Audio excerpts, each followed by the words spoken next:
Eh, Creo que sí, ya estamos algunos conectados. Vamos a dar inicio. En primer lugar, bueno, quiero presentarme. Mi nombre es Dani Soledad Méndez Márquez, eh, quien va a ser la facilitadora de Seminario uno y quien los irá a acompañar en este proceso o camino metodológico para dar inicio a esa idea de investigación que ustedes tienen. A veces nos preguntamos por qué se denominan tesis en lugar de trabajo de investigación, como lo es para maestría, o trabajo especial, de grado, como lo es para los especialistas. Es porque la tesis en sí viene siendo una idea. Puede ser inédita, puede ser vinculante o puede ser híbrida. De hecho, bueno, es una idea que viene a dar aportes al conocimiento y por supuesto a la ciencia. Por eso es que se le denominan tesis, porque es la idea que ustedes tienen para dar un aporte nuevo, novedoso, o de pronto puede ser un aporte único que termina de aflorar a la ciencia y que esa misma aplicabilidad le va dando sentido de fiabilidad o factibilidad dependiendo del enfoque en el que se aborde. Entonces, eso es lo que realmente cuando a veces escuchamos a los muchachos decir, no, profesora, es que estoy en la tesis de grado. Y resulta que es un muchacho de pregrado. No, profesora, es que estoy en mi tesis de maestría. Entonces hay una gran confusión y eso lo venimos generando precisamente porque acostumbramos en ese argot popular o en ese argot científico también, venimos acostumbrados a decirle a los muchachos que van a iniciar trabajos de tesis, que van a iniciar con la tesis. Entonces hay que ir mejorando ese tipo de terminologías para que no se genere confusión y por supuesto que esa sociedad que nos escucha quede clara con relación a esos niveles en el cual deben ser abordadas. Voy a compartir con ustedes. Quisiera saber quiénes están conectados y que se presenten para conocernos un poco. Y sé que está la doctora Marisol, está también el comisario Valmore Lagos, quienes en el día a día, también por su mismo trabajo, la labor que realiza, pues viene en constante formación. Bienvenida, doctora Marisol, ¿cómo está? Bien, muy buenos días, profesora Dagny. Muchísimas gracias por estar acá. Para mí es muy importante conocer todo cuanto nos está ofreciendo la universidad en este momento, en este doctorado. Tengo grandes expectativas y muy agradecida por que puedan estar desarrollando esta actividad para el beneficio de nuestro país y también a nivel internacional. Me llamo Marisol Balabú, soy profesora de la UCLA, profesora titular. Soy médico especialista y soy abogado. Bueno, doctora, usted va a tener no solamente la experiencia de poder compartir la experiencia en un conocimiento que ya usted ha recorrido mucho camino en él. Vamos a ir mostrándoles mientras Almore se vuelve a conectar el proceso de investigación de la primera fase, lo que es el proyecto de investigación para seminario. Nosotros nacemos con una voluntad cuando iniciamos los estudios doctorales de hacer un proceso de investigación que realmente responda no solo a un interés, sino a la necesidad sentida dentro de un contexto o un espacio en el cual nosotros convivimos en lo personal y en lo laboral. Pero además es generar un aporte al conocimiento, ya sea una investigación inédita, muy nueva, o ya sea, como les dije anteriormente, una investigación que pueda generar aportes híbridos y que vinculados nos permita a nosotros también aportar a la ciencia del conocimiento elementos que pueden ser modelos o teorías para otros investigadores. Y esa misma viabilidad, fiabilidad o confiabilidad, dependiendo del enfoque con que se aborde la investigación, nos va a dar a nosotros la posibilidad de dar nuestros aportes, pero al mismo tiempo darse un reconocimiento como profesionales acerca de, en la medida en que nosotros nos vayan citando, nos vayan investigando, nos vayan buscando, eso nos permite a nosotros que ese abordaje siga creciendo y por supuesto que la confiabilidad o fiabilidad se vaya generando en la medida en que se vaya aplicando. Siempre partimos de las características de los enfoques. Hay también una leve, no diría que confusión, es la mirada que cada investigador o que cada experto en el área les dé a los procesos, al camino metodológico. Hay autores que hablan de tipo de investigación como cuantitativo y cualitativo. Realmente yo difiero de esa postura, porque es que los tipos de investigación están fundados en otras áreas y en otros elementos, pero sí la manera como nosotros abordemos ese camino metodológico, sí nos permite a nosotros generar un enfoque a ese proceso de investigación. Por eso es que yo estoy más de acuerdo con actores que lo denominan como Paleya también, aunque ella es muy cualitativista, pero los denomina enfoques de investigación.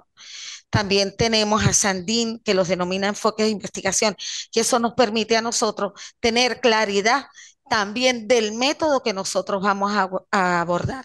En este caso, el enfoque cuantitativo pues está bien determinado por el paradigma positivista, que muchos les tienen temor, pero es un método también muy confiable para lo que es el proceso de investigación.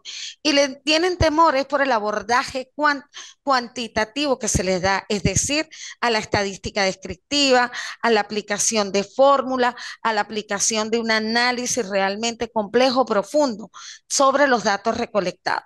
Pero realmente, como son instrumentos, con los instrumentos de medición que se le da porque es medible, a veces la gente piensa que esa objetividad tan recia y tan radical, pues hace que la investigación pierda ese sentido de interés hacia el investigador porque hay aportes que son subjetivos y realmente toda investigación tiene una carga de subjetividad.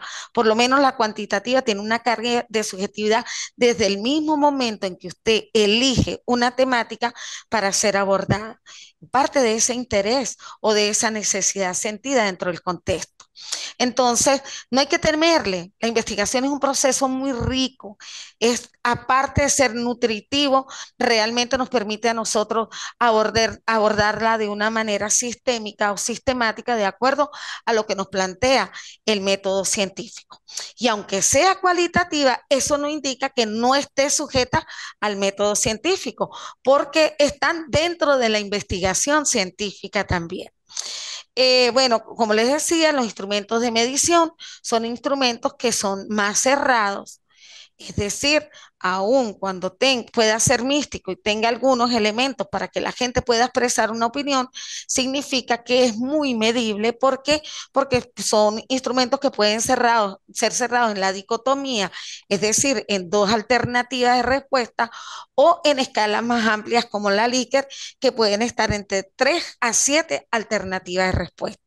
Entonces, eso permite también tener una serie de criterios con las cuales se va a medir el proceso de investigación. Y por supuesto que, como les decía, por ser matemático y estadístico, es que muchas personas del área de las ciencias sociales como tal, pues les da temor el abordaje a través del enfoque cuantitativo.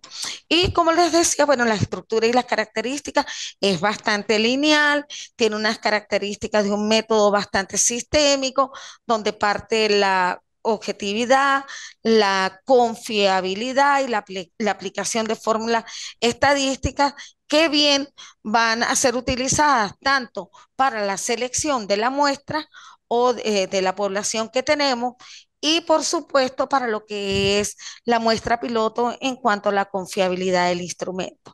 Pero como también si ese abordaje se va a hacer, nosotros como institución tenemos un equipo multidisciplinario para poderlos apoyar, para que estén con ustedes en ese proceso de aplicación de la estadística. Ahora bien, ¿alguna pregunta hasta el momento, doctora Marisol? Profesor, hasta ahora muy comprensible, muy sencillo, muy académico. Gracias. Gracias, profe. Sí, es que además estoy con expertos y sé que el aprendizaje de ustedes ya ha tenido recorrido. Y de verdad que estoy muy feliz que ustedes estén aquí porque ustedes van a ser los futuros embajadores nuestros, profesora Marisol, porque sí, van a ser nuestros embajadores en un futuro. Gracias, así será. Sí. Amén. Bueno, entonces partimos del método hipotético deductivo. Es una estructura, como les dije, un poco más rígida, donde hay un planteamiento, al igual que en el otro enfoque, pero partimos de un problema, es una necesidad sentida que encontramos dentro de ese contexto. A veces ni siquiera un problema, realmente es un problema, pero así lo hemos venido denominando desde hace mucho tiempo que nos hemos acostumbrado a esa terminología.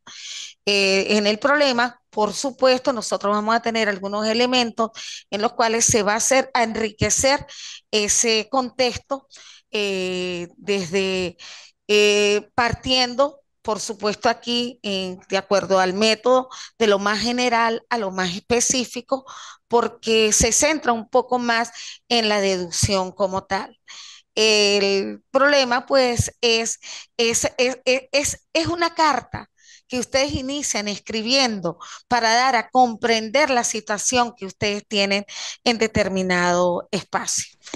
Es una carta que viene enamorando, que viene siendo en sí la justificación. Es una carta de amor que se le escribe a otros investigadores también, pero en primera instancia a sí mismos y luego a ese tutor y a esos jurados que los van a acompañar al finalizar el trabajo.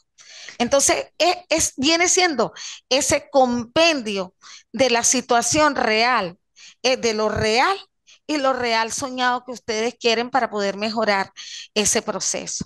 Por supuesto, va a contener unas interrogantes que para muchos ahí viene la utilización de esas hipótesis.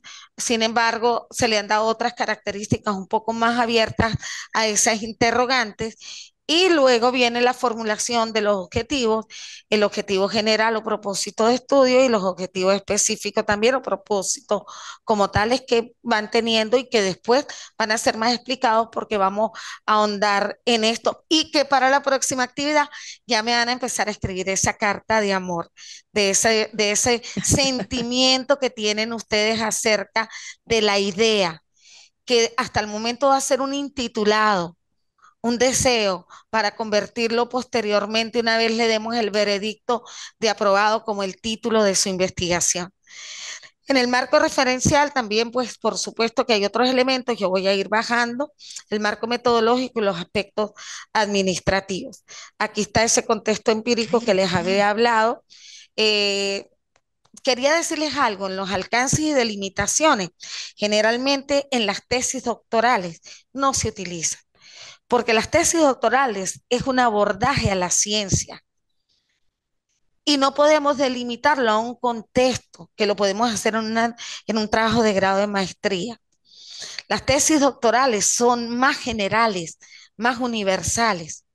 Y aun cuando se delimiten a un contexto más general, como puede ser el contexto Barquisimeto o Venezuela en sí, significa que cualquier investigador de otro país del mundo puede tomar como referente tu teoría, tu modelo, tu aproximación teórica o tu modelo teórico para abordar o complementar o seguir ahondando o profundizando en lo que es la investigación, que ustedes ya han colocado un granito allí para que de arena, para que la gente siga girando en torno a ello.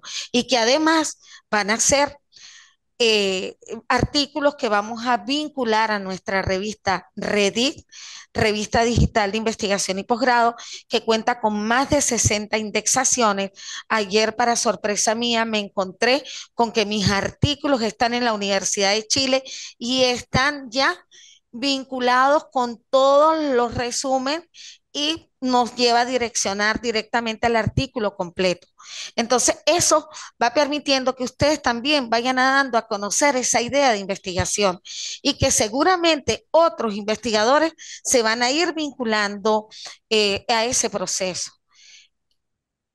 Entonces, en el momento en que vayan a ir desarrollando todos esos procesos, vamos a irle dando ese sentido general a la investigación que ustedes se van a plantear. Bien, en el contexto teórico, gracias, tenemos aquí los antecedentes o precedentes o estudios previos de una investigación, que es lo que nos va a permitir a nosotros que aun cuando no aborden las dos variables o las dos categorías o las tres variables o las tres categorías, aun cuando no las aborden, con que aborden una puede ser un precedente, un antecedente, un estudio previo para ustedes. Además, pueden considerar artículos arbitrados también como antecedente del estudio que ustedes desarrollan.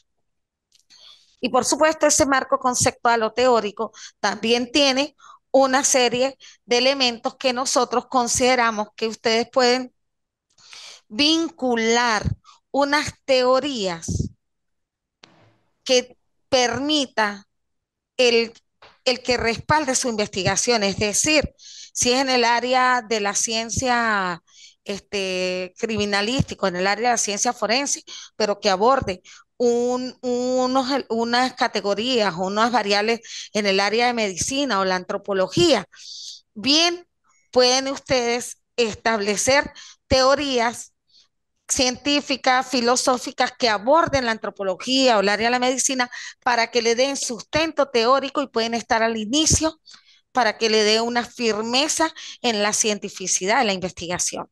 En la estructura vamos a ir viendo después, en la segunda actividad, cómo vamos a ir desarrollando todos esos elementos. Pero que sí quiero que desde el momento en que ustedes empiecen a escribir la carta de amor, yo poder ir estando de la mano con ustedes a nivel metodológico y a nivel semántico, pero también a mi lado voy a tener, de acuerdo al perfil que ustedes planteen dentro de las variables o las categorías, a un experto que va a acompañarme para ir validando la información que ustedes van desarrollando, porque nosotros tenemos un concepto claro y una visión clara también, pero también una perspectiva de lo que queremos, que cuando ustedes terminen el estudio, o cuando ustedes terminen todo lo que es la escolaridad, no se vayan con el síndrome TMT, que la mayoría de los investigadores quedan y se quedan con los estudios realizados, pero también sin el título. ¿Por qué? Porque nunca llegan a presentar su tesis doctoral por el temor a exponerse a un árbitro que los va a evaluar, pero al mismo tiempo porque no fueron acompañados ni motivados durante el proceso de investigación. Entonces, eso hay que tomarlo en cuenta. En cuanto a la definición operativa de términos, eso es muy opcional. No es obligatorio, es opcional, pero se coloca allí porque hay investigadores que les gusta aclarar sobre todo la terminología, porque a veces nuestros estudios lo toma un investigador principiante y se encuentra con terminologías que muchas veces para él son desconocidas. Entonces tienen que recurrir al diccionario, a las páginas web para buscar la información, cuando al final podrían estar allí ubicadas. El sistema de hipótesis es también opcional porque podemos considerar las interrogantes como parte de ese proceso de recorrido y el planteamiento de objetivos que ustedes están haciendo para las acciones a seguir dentro del proceso de investigación. El sistema de variables, en este caso se habla de sistema de variables porque estamos hablando del enfoque cuantitativo. Y el sistema de variables, por supuesto, viene relacionado con unas dimensiones y unos indicadores que le van a permitir a ustedes construir los instrumentos de investigación que vayan a aplicar, si es uno, si son dos, si es uno complementario mixto, en fin. Además que ahora se ha estilado de hacer investigaciones mixtas o complementarias.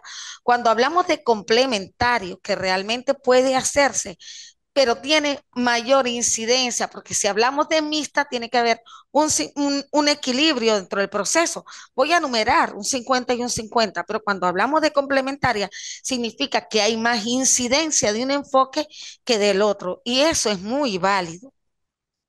Eso es más, Chavenato y ahora incluyó en la nueva edición la investigación complementaria. Y eso porque se han venido dando cuenta que realmente se hace necesaria, porque investigaciones puras, puras, totalmente puras como tal, no las hay. Y no las hay, ¿por qué? Porque precisamente siempre hay una incidencia numérica, así sea mínima, o siempre hay una incidencia de cualificación, así sea mínima, que en términos generales viene siendo un poco alta. Y esa operacionalización, por supuesto, nos va a permitir a nosotros ese cuadro técnico que nos va a llevar al camino metodológico.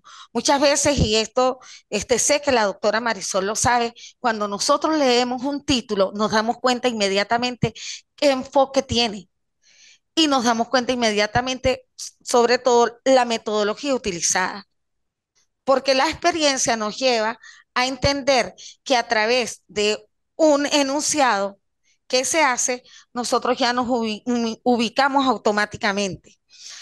Entonces, eso lo hace la experiencia. Pero cuando estamos iniciando en estos procesos, pues es a veces hasta un poco tedioso y nos genera temor. Yo les quiero decir algo. Dentro de mi espacio y dentro del contexto de esta institución, nosotros todos nos formamos a nivel de andragogía y en el cual incluimos unos elementos muy hermosos que es la andragogía afectiva, la autopoiesis universitaria y por supuesto el método abductivo porque nos permite otras maneras de pensar. La autopoiesis es muy maturana, que viene siendo, si se quiere, la ubicó en el área de la biología, pero por supuesto, luego fue porque eso fue la regeneración de células y de muchas cosas, pero si nosotros la aplicamos a los procesos investigativos o a los contextos de acuerdo a nuestro perfil, significa que viene siendo un proceso de autogestión para mejorar algo que tenemos allí. Entonces, aquí se permite equivocarse, porque de las equivocaciones aprendemos. Nos permitimos errar, porque los errores nos llevan a minimizarlos y por supuesto a no cometerlos posteriormente. Aunque hay una frase muy común que reza que el ser humano es el único animal racional que se tropieza con la piedra 20 veces y nos volvemos a levantar. Eso es muy cierto, pero podemos minimizar. Y el contexto metodológico, pues bien, está determinado, por supuesto que no es reduccionista ni determinista tampoco, pero sí está determinado a través de las unidades de observación. ¿Por qué? Porque es una de las técnicas más aceptadas que tenemos, porque es la visión primaria que tenemos acerca del problema que tenemos.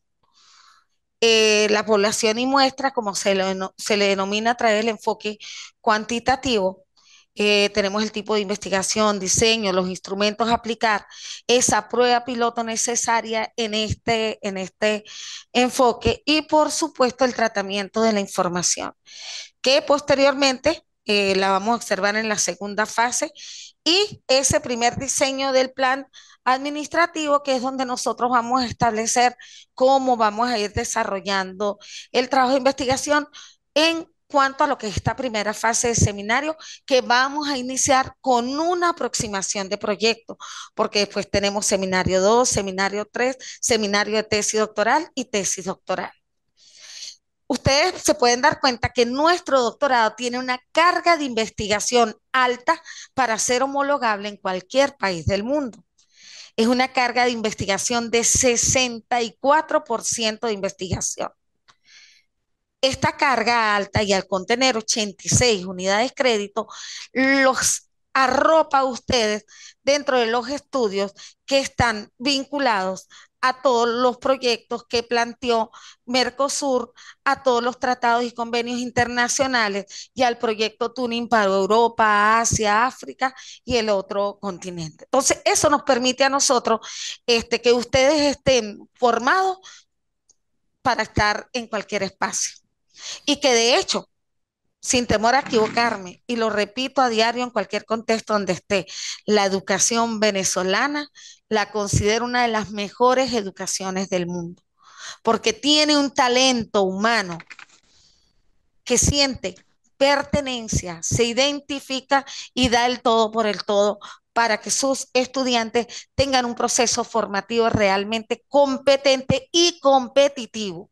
Entonces, bueno, esto me emociona mucho porque sé que ustedes también forman parte, sé que la doctora Marisol forma parte de una universidad, Balmore también forma parte de los procesos formativos en el 6CPC y por supuesto en la UNES, y esto pues nos enriquece mucho más.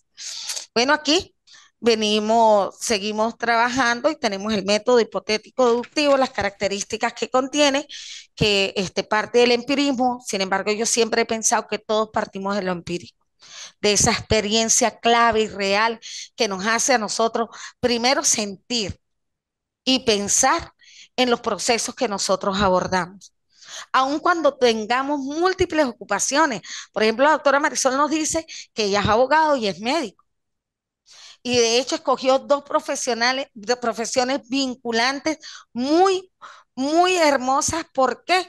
Porque dentro del derecho está la medicina legal, y dentro de la medicina tienen que tener conocimiento de lo legal para poder también atender casos, por supuesto, en los informes que se deben entregar. Y Balmores también es abogado y es un funcionario del CPC que tiene 27 años de servicio y que por supuesto tiene una experiencia en la experticia, en la criminalística, que vamos a enriquecer todo este proceso. Y ese empirismo que cada uno de ustedes tienen desde la experiencia y que luego lo lleva hacia la cientificidad, nos va a permitir que el trabajo que van a desarrollar en su tesis doctoral va a tener una carga de significación teórica y por supuesto como implementada con su experiencia, con lo que subjetivamente ustedes pueden aportar, pero también con las teorías que científicamente les arrojan a ustedes un cúmulo de aprendizajes que realmente ya están técnicamente fundamentados en la historia de la investigación. Tenemos, por supuesto, la característica deductivo, de racionalidad analítica, cientificismo, como se lo estaba diciendo, como posturas epistemológicas. Por supuesto que también quiero aclararle que a veces a nosotros nos dicen que qué es epistemología o nos preguntan esto. Resulta que la epistemología no es el estudio del conocimiento, eso lo hace la noxiología, que es el estudio del conocimiento general. La epistemología nos lleva a estudiar las teorías del conocimiento, porque a partir de la noxiología, de ese estudio del conocimiento, nosotros empezamos a pensar en cosas diferentes como lo que ustedes van a hacer y van a aportar a la epistemología una teoría o un modelo teórico o un modelo que bien les va a permitir recoger elementos que van a ser epistémicos en un momento determinado también, porque también tienen una carga epistémica en lo que van desarrollando, porque sustentan la investigación con teorías ya previamente reconocidas. ¿Alguna pregunta? Hasta ahora muy entendible. Felicitaciones, profesora. Ay, profe, gracias. De verdad que me hace sentir, si se quiere, un poco avergonzada, porque recibirla de la experiencia suya, pues le agradezco mucho, doctora Marisol.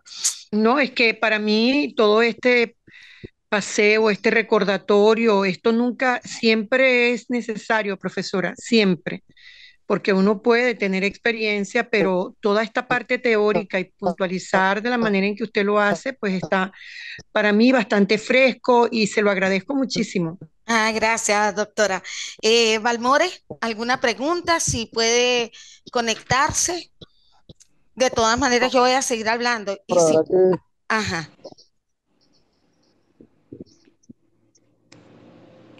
Lo escucho, Almore. Ah, se le desconectó otra vez. Difícil para él. Bueno, continuamos, doctora, porque como va a quedar grabado en el canal, entonces Balmore yo sé que va a recurrir después. Bueno, tenemos el realismo ontológico. A veces cuando hablamos también de ontología nos sentimos tan identificados porque es esa conexión real que tenemos nosotros como seres humanos y sobre todo con esa vinculación sobre lo que viene siendo esos códigos precisos que nosotros tenemos dentro de los procesos éticos y por supuesto, si lo vemos desde lo moral, hacia esa cultura que tenemos en nuestra región. También quiero aclarar esto, cuando nos hablan de ética y nos hablan de moral, a veces tendemos a confundir un poco estos términos. Y por supuesto que sí tienen cierta vinculación, pero la una es general, son leyes universales como lo es la ética, mientras que la moral está contemplada hacia lo que es lo contextual, es cultural. Un ejemplo que coloco y que me disculpo con esa cultura oriental y la cultura árabe también que está hacia el oriente del mundo, en el sentido de que ellos por lo menos les permiten convivir con muchas esposas y eso para ellos es muy normal y es moral, porque está dentro de ese contexto cultural, cosa que no pasa aquí en este lado del mundo.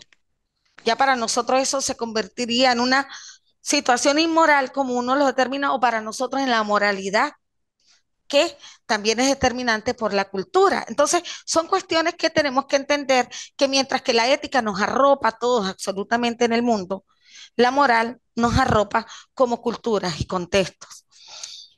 Bien, entonces, bueno, esa objetividad como única forma, discúlpeme en el única, mira, aquí no está acentuado, de conocimiento basado en los hechos. Por supuesto, cuando si nosotros nos vamos a la antigüedad, planteamientos, por ejemplo, de Sócrates, él veía esa realidad observable que teníamos y para ellos la única realidad que podía existir, lo verdad verdadero, lo que podíamos ver. Sin embargo, Aristóteles fue un poco más allá, se fue hacia lo perceptivo y hacia lo sensorial, que luego la metafísica lo plantea. ¿Ves?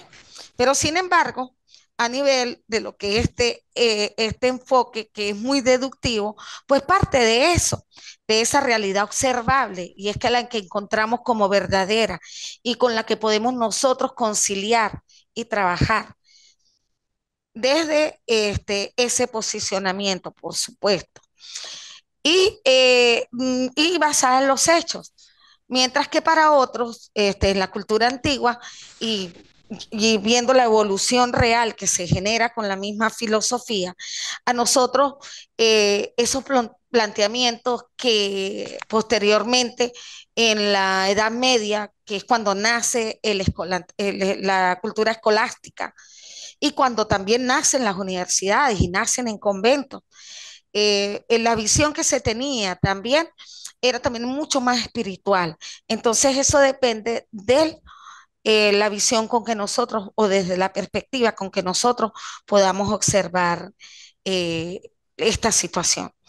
Es una concepción lineal, finalista. El objetivo es la verificación o comprobación teórica preestablecida.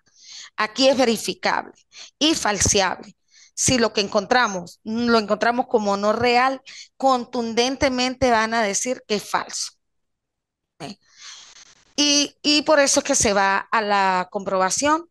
La cultura del conocimiento tiene lo verificable y comprobable y falseable como principios, que es el verificacionismo y el falsacionismo, que es muy positivista y eso pues les permite el abordaje de tanto de lo que pudieron observar en esa realidad como de las teorías que ya están preestablecidas, darle una concepción de lo verificable, por supuesto, pero si dentro de ese contexto encontraron que eso no apunta a esa realidad, ellos lo consideran falseable y por supuesto tienen que fundamentarlo y presentar. La neutralidad valorativa. Sí, ¿por qué? Porque si se quiere, pues tiene una carga objetiva. altamente objetiva porque es muy medible y ellos piden que la carga sea altamente objetiva, aun cuando exista cierta subjetividad en lo que nosotros planteamos, porque es que hay un aporte a ese análisis que parte de nosotros mismos, pero ellos son muy claros en que la carga sea altamente objetiva. Y como les dije anteriormente, no hay una investigación totalmente pura y también pido respeto a quienes lo consideran así, y que le pido disculpas también a quienes los consideran así, porque son posturas que la misma experiencia ha venido generándome en entender que una investigación pura como tal, hasta el momento, no se ha hecho. ¿Por qué? Porque es que a menos que sea netamente interpretativa en una vinculación de comparación que se haga, pero en el mismo momento que usted escoge algunos informantes, sea uno, sea dos o tres, me está hablando de un número. Entonces, esa es mi posición, por supuesto. Esa es la visión, doctora Marisol. Y por supuesto que respeto mucho las demás, pero no puedo negarme a plantear la visión que con la experiencia en la investigación me ha dado. La neutralidad valorativa, como les decía, porque en este proceso de enfoque, por ser deductivo, viene un análisis de lo general a lo particular, los juicios de valor debemos evitarlos. Y por supuesto después viene la comprensión explicativa y predictiva de la realidad, que al final cuando les hablaba de ese real soñado, es porque nosotros ya podemos darnos cuenta a través de toda esa información que hemos recorrido, la realidad que encontramos. Entonces, en las recomendaciones, por supuesto, se plantean soluciones para poder nosotros solucionar o aclarar o decirles, bueno, esto ya totalmente es irreparable. Y eso depende también de la postura que tenga cada investigador. Amor. Profesora, Ajá, dime, mi doctora. profesora, fíjese, quería, en relación a su diapositiva que ha pasado en cuanto al realismo ontológico y que los hechos son fundamentales, ¿verdad?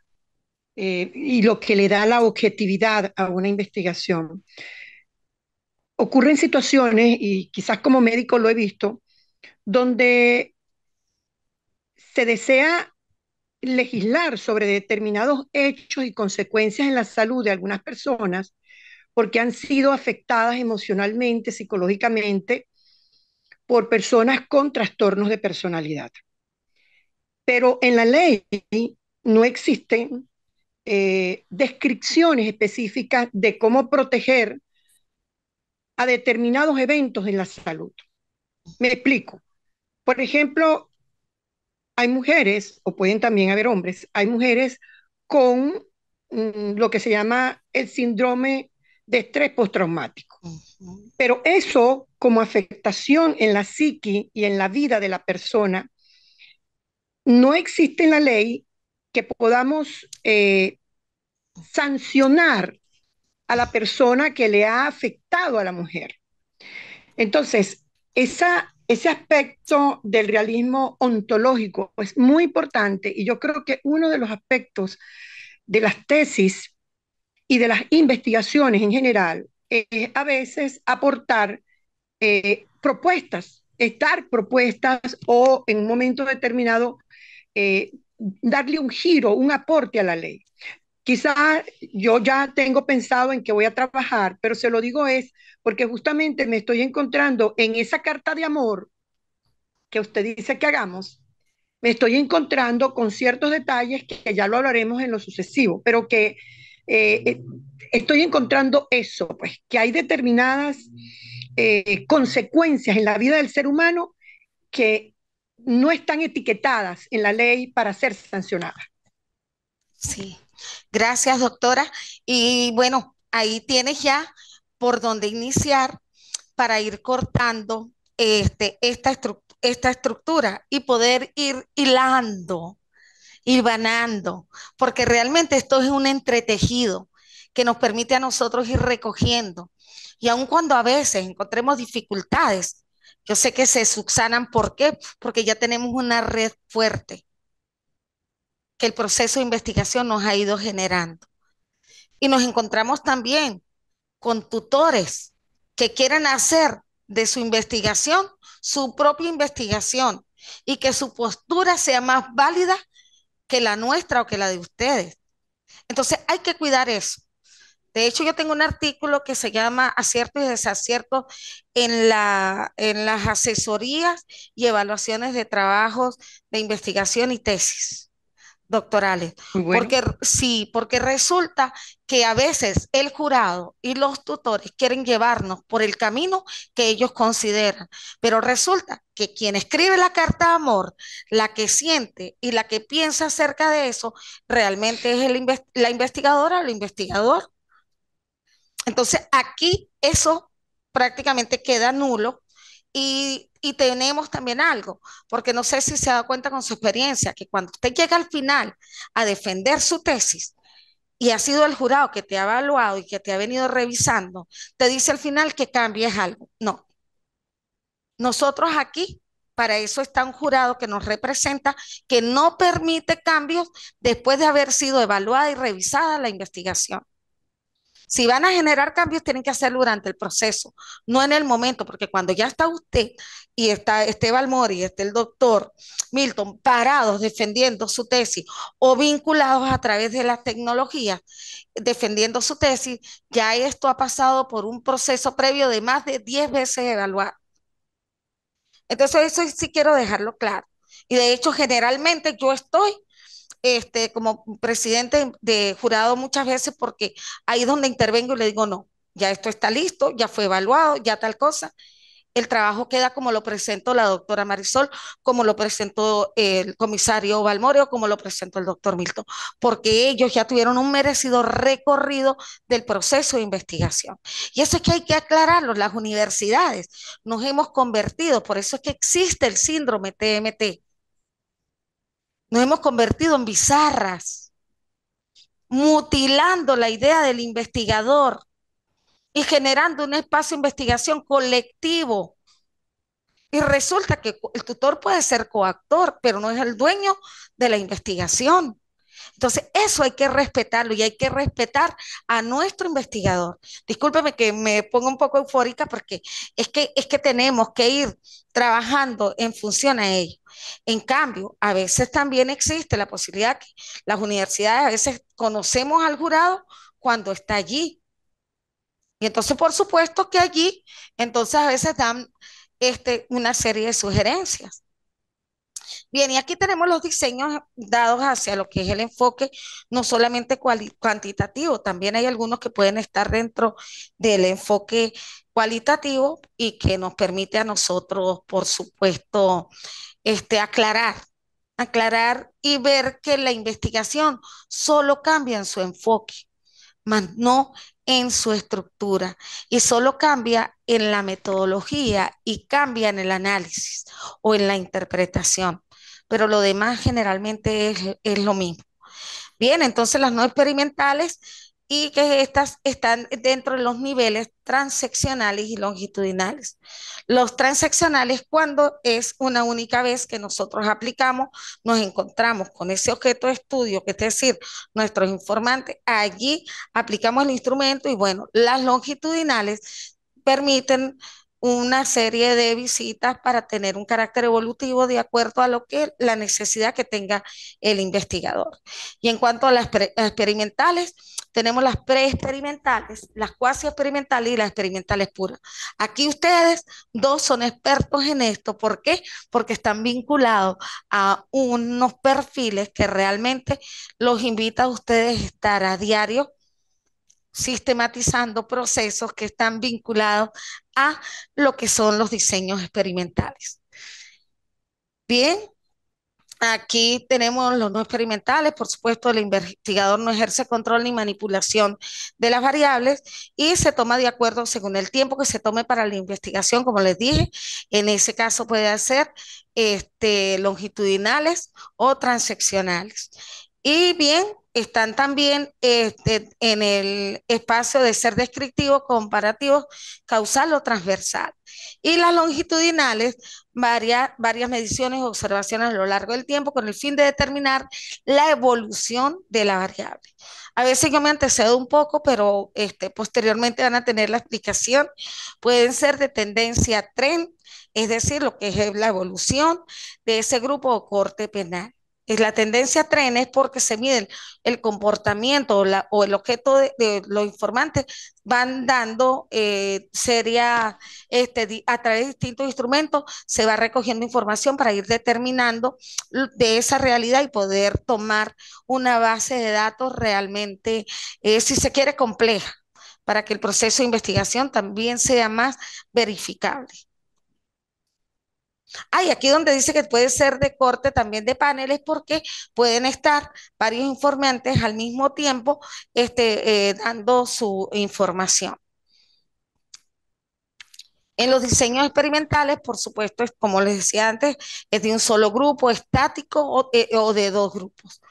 Y los cuasi experimentales son series cronológicas, muestras cronológicas consecutivamente, y las experimentales puras si son de dos grupos o de cuatro, pero que bien está la variable control, que es el método Salomón, o la variable experimental. A unas, por ejemplo, en la medicina, o se le aplica lo que es el placebo y a otros sí se le aplica la solución o lo que se les va a aplicar para poder ir dando, o pasa en la educación que se toman dos grupos. Por ejemplo, si se habla de tecnología, a uno se les aplica todas las tecnologías a ese grupo para ver cómo evoluciona el aprendizaje y al otro se sigue con el método tradicional de clases normales. Pero nos han dado, si se quiere que se han hecho, nos han dado sorpresas. Nos hemos encontrado que en las tradicionales también el aprendizaje ha resultado ser muy significativo.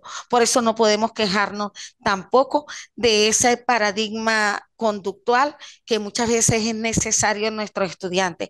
Yo creo que si los estudiantes hoy en día no tuviesen tanto acceso a los sistemas digitales o a dispositivos, a lo mejor se concentrarían mucho más también en sus actividades, pero también es una forma de facilitarles encontrar la información a corto plazo. Entonces, si nosotros sabemos hacer buen uso y que exista un equilibrio dentro del adecuado uso de esos equipos, yo sé que las cosas pueden resultar muy positivas. Y los diseños preexperimentales, pues el control es escaso o nulo. Y también, además, existen variables extrañas que no son necesariamente variables que vengan o que no estén dentro del proceso, que nos pasa también cuando nos encontramos con las subcategorías emergentes que encontramos en la investigación, en el método, en el enfoque cualitativo de la investigación. Y por ejemplo, tenemos aquí el diseño de un grupo con preprueba y postprueba.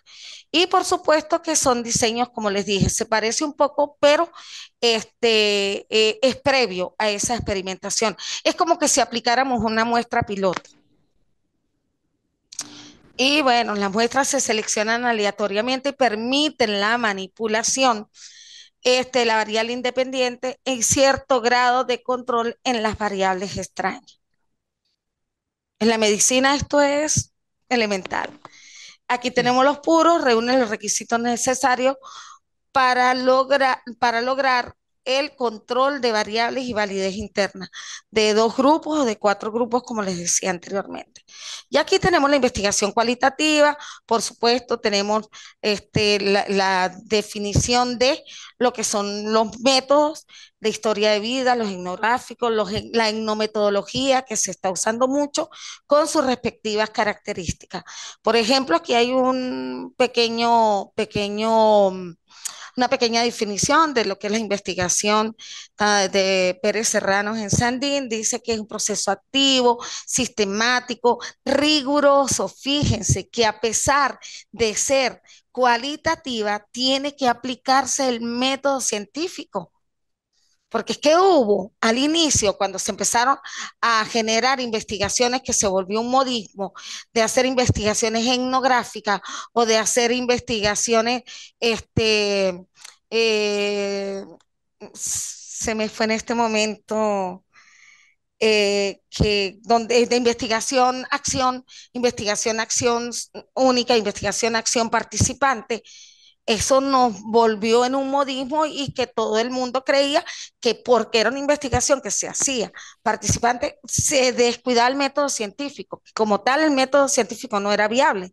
Resulta que no, porque es que la rigurosidad del método nos permite a nosotros un abordaje sistémico y que una de las características del método científico es que es sistemático, precisamente porque vamos con una serie de pasos en el abordaje de la investigación. Y bien, aquí habla de eventos, personas, interacción y comportamiento que son observables, incorporando la voz de los participantes, experiencias, actitudes, creencias, pensamientos, reflexiones, tal como son expresados por ellos mismos.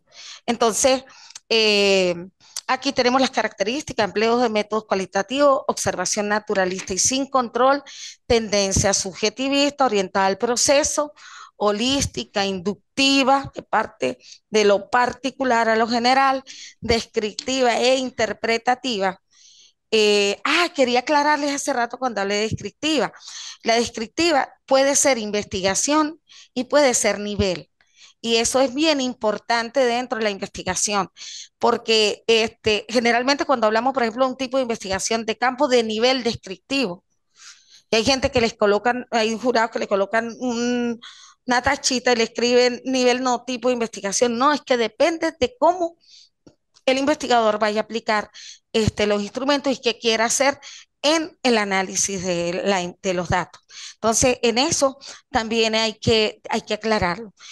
Los resultados no generalizables asumen la realidad dinámica, por supuesto, y la comprensión de la conducta humana desde el propio marco de referencia, la triangulación de datos, las técnicas, los investigadores, la metodología.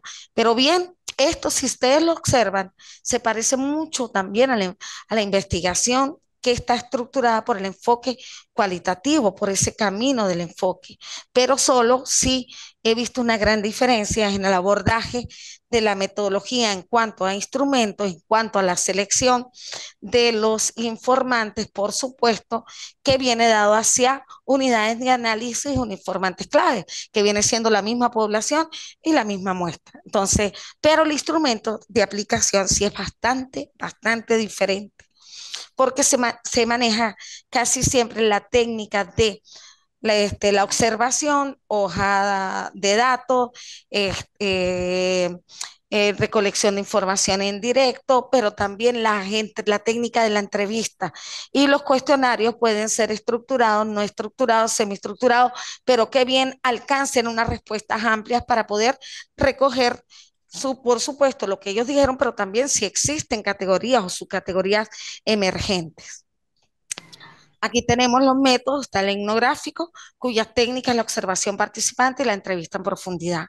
La historia de vida es una grabadora, una filmadora, las notas de campo, esto dependiente también, dependiendo de los recursos con que se tengan. Y la etnometodología es la experiencia cotidiana. Y resulta que la experiencia cotidiana también está en el otro enfoque de investigación. Entonces, por eso es que se ha creado esos métodos o esos enfoques complementarios en la investigación. Yo he encontrado la etnometodología con investigaciones en el enfoque cuantitativo y muy rica, demasiado rica, pero también a su vez hacen un abordaje interpretativo y fundamentan esa interpretación. Tenemos que la propuesta del diseño, pues también viene, si lo observan, la contextualización del problema, descripción, objetivos generales específicos, justificación, está también antecedentes, las teorías que lo sustentan, las bases legales, si proceden, si no, también lo pueden dejar. Los lineamientos metodológicos, el enfoque epistémico, tipo de investigación, que para mí en todas tiene que ir el enfoque epistémico. Tipo de investigación, la unidad de análisis, escenario, las técnicas e instrumentos para la recolección de información, la categorización y el análisis y la interpretación de esa información. Es muy parecida si la observamos. Bueno, aquí hay una frase de Albert Einstein que realmente va con todos los investigadores, con todos los que hacemos vida académica, con todos los que hacen vida en la experticia diario de la colección, recolección de datos. Es que si supiese qué es lo que estoy haciendo, no le llamaría investigación, ¿verdad? Y es que es eso. A veces no tenemos el todo, no lo tenemos para nosotros iniciar la investigación. Vamos hacia una búsqueda, que yo también lo denomino encuentro, hacia un encuentro de muchas cosas que pueden ser sorpresivas, pero que también pueden ser predictivas, que ya tengamos una disposición o predisposición a encontrarlas. Entonces, bueno, mi gratitud a ustedes por este acompañamiento. Sé que la experiencia de ustedes va a enriquecer este encuentro y los subsiguientes encuentros. Vamos a caminar juntos. Bueno, que la bendición de Dios esté con ustedes y ya a comenzar un trabajo que va a estar acompañado por este gran equipo multidisciplinario y por supuesto con su profesora y con los perfiles expertos en cada área de investigación que ustedes tengan. Doctora Marisol, ya escuchamos al More. Bueno, muchísimas gracias, profesora. Me encantó este abreboca, esta forma de usted enfocar la enseñanza de todos estos tipos de investigaciones. Me parece que salgo bastante motivada porque ya vengo motivada de lo que quiero hacer y entonces en este momento pues está ese océano, esa forma amplia de ver el problema por el donde quiero comenzar y tengo que ir reduciendo ese océano a un riachuelo hasta convertirlo en un pequeño vasito con agua para yo poder bebérmelo de satisfacción. Muchísimas gracias. Ay, no, a ustedes de verdad estoy muy feliz de poder compartir con ustedes este espacio, este proceso de investigación y que por supuesto está enriquecido, no solamente por el abordaje que le podamos dar y por la experiencia en el área de investigación, sino que sé que cuento con participantes, no les voy a decir estudiantes porque aquí vamos a la equidad por la misma experiencia, porque en la investigación, en los procesos académicos, la humildad debe permanecer siempre y encontrarse uno con participantes, con experticia, con experiencia, lo enriquece mucho y también lo compromete mucho más a que todos los procesos se hagan de manera más profunda, más compleja, porque tenemos que ir avanzando.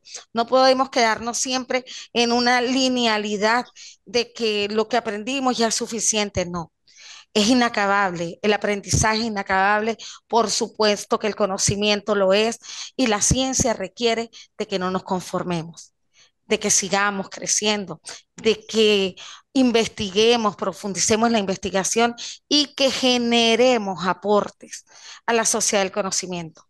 Porque si mutilamos nuestro pensamiento, estamos mutilando el futuro de nuestros hijos y el futuro de las próximas generaciones.